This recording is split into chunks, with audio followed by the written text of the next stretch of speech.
में हम Ohm's law के बारे में बात करेंगे और समझेंगे कि ये कैसे काम करता है और उनका प्रयोग कैसे करें। इस वीडियो के अंत में आपके लिए दो प्रॉब्लम्स दी गई हैं जिससे आपकी नॉलेज का पता चलेगा। देखिए कि क्या आप इन्हें हल कर पाते हैं। ओम्स लॉ क्या है? ओम्स लॉ बताता है कि वोल्टेज, करंट और रेजिस्टेंस के बीच संबंध है और वे आपस में कैसे जुड़े हैं। जर्मन भौतिक विज्ञानी जॉर्ज ओम ने ओम्स लॉ बनाया था। उन्होंने इस सिद्धांत को विकसित करने के लिए कई प्रयोग किए, जिसमें उन्होंने करंट को मापा और यह देखने के लिए कि कितना दर्द होता है, लाइव सर्किट को छूकर भी देखा था। जैसा कि आप कल्पना कर सकते हैं, करंट जितना अधिक होगा उतना ही जोरदार झटका लगेगा। अब ओम्स लॉ के लिए 3 सूत्रों की जरूरत होगी। हमें इन्हें याद रखने की जरूरत नहीं है और थोड़ी देर में मैं आपको एक बहुत ही आसान टिप बताऊंगा। तो ओम्स लॉ के लिए प्रयोग होने वाले 3 सूत्र फॉर्मूला ये रहे। वोल्टेज बराबर करंट गुणा रेजिस्टेंस, करंट बराबर वोल्टेज भाग रेजिस्टेंस और रेजिस्टेंस बराबर वोल्टेज भाग करंट। इसे देखकर लगेगा कि कितना सारा याद रखना है, लेकिन चिंता न करें क्योंकि हमें इन्हें याद ही नहीं रखना है। हमें बस ओम्स लॉ ट्रायंगल याद रखना है जो ऐसा दिखता है। आपको बस इसी क्रम में ये 3 अक्षर याद रखने हैं, V, I, R। फिर इन 3 अक्षरों को त्रिकोण के आकार में लिखते हैं जिसमें V सबसे ऊपर होगा और फिर तीनों अक्षरों को अलग करती हुई रेखाएं खींचते हैं। वास्तव में आपको ये सब याद रखने की जरूरत नहीं है क्योंकि मैंने आपके लिए कुछ हल किए गए उदाहरणों के साथ एक मुफ्त PDF गाइड बनाई है जिसे आप अपने PC या मोबाइल पर रख सकते हैं और जरूरत पड़ने पर इस्तेमाल कर सकते हैं। इसका लिंक नीचे वीडियो डिस्क्रिप्शन में दिया गया है। जब हमें सूत्र की जरूरत हो तो जो अक्षर हमें चाहिए उसे ढक लें। जैसे यदि हमें वोल्टेज चाहिए तो हम लिखेंगे V बराबर, फिर V को ढक लेंगे जिससे त्रिकोण में I और R बच जाएंगे। तो हमने लिखा I गुणा R, जिसका मतलब है वोल्टेज बराबर करंट गुणा रेजिस्टेंस। यदि आपको आसान करना हो तो आप त्रिकोण में 2 अक्षरों के बीच गुणे का निशान लगा सकते हैं। करंट को I से क्यों दिखाया गया है, C से क्यों नहीं, या एम्पियर यूनिट के A से क्यों नहीं? करंट की यूनिट एम्पियर या एम्प फ्रांसीसी भौतिक विज्ञानी आंद्रे एम्पियर के नाम पर रखी गई है। सैकड़ों वर्ष पहले उन्होंने बहुत सारे प्रयोग किए जिसमें करंट की विभिन्न मात्राएं मौजूद थीं।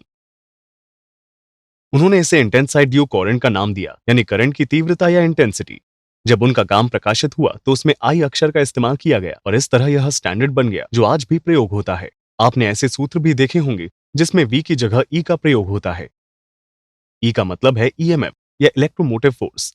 लेकिन चिंता ना करें, आप वी का प्रयोग जारी रखें और यदि ओम्स लॉ प्रश्नों में कहीं ई देखें तो उसकी जगह वी कर दें। वी को ढकने से हमें मिलता है वोल्टेज बराबर करंट गुणा रेजिस्टेंस। यदि हमें करंट चाहिए तो आई को ढक लें जिससे वी और आर मिलता है। वी आर के ऊपर है, भिन्न या फ्रैक्शन की तरह, तो हम वी को आर से विभाजित करेंगे। इस तरह करंट बराबर वोल्टेज भाग रेजिस्टेंस।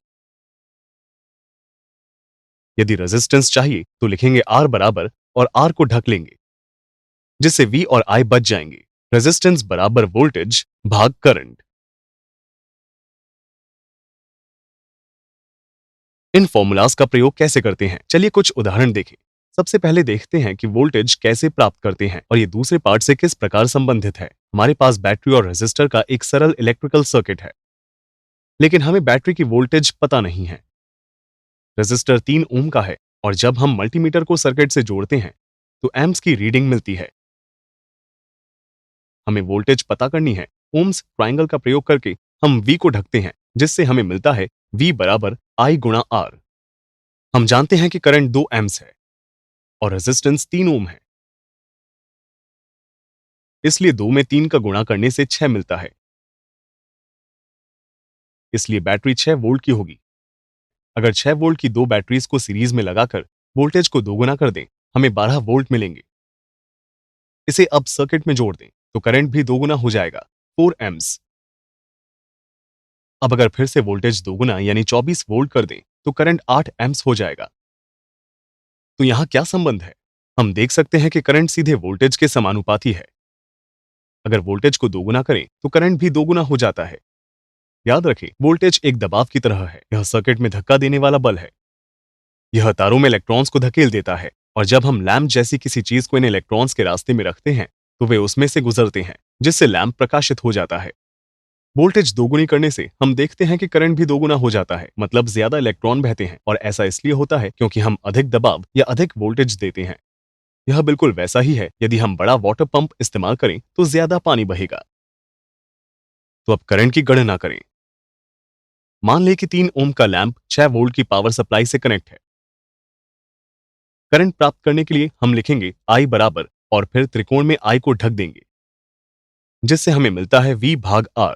करंट बराबर वोल्टेज भाग रेजिस्टेंस।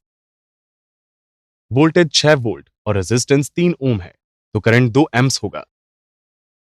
यदि हम मल्टीमीटर में भी देखते हैं, वैसे अगर आपके पास मल्टीमीटर नहीं है तो मेरी सलाह है कि एक मल्टीमीटर जरूर खरीदें। यह ट्रबल शूटिंग के लिए तो जरूरी है ही, बल्कि इलेक्ट्रिकल नॉलेज बढ़ाने के लिए भी बहुत आवश्यक है।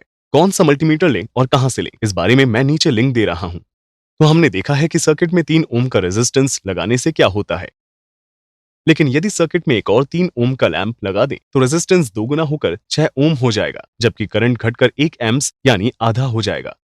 अगर रेजिस्टेंस को फिर से दोगुना करके 12 ओम कर दें तो करंट फिर से आधा 0.5 एम्प्स हो जाएगा।